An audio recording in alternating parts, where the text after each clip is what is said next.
Pemirsa, hujan lebat yang mengguyur Kabupaten Tabanan pada Jumat 5 Januari mengakibatkan banjir di Bypass Tanah Lot, Desa Braban, Tabanan. Peristiwa terjadi sekitar pukul 14.30 WITA.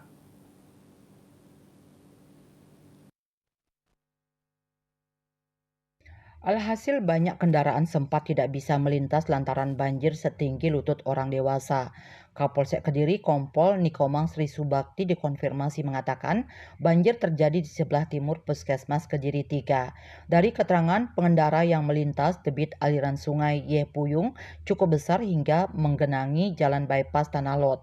Arus lalu yang disebutkannya baru bisa normal sekitar pukul 17.30 WITA saat air mulai surut.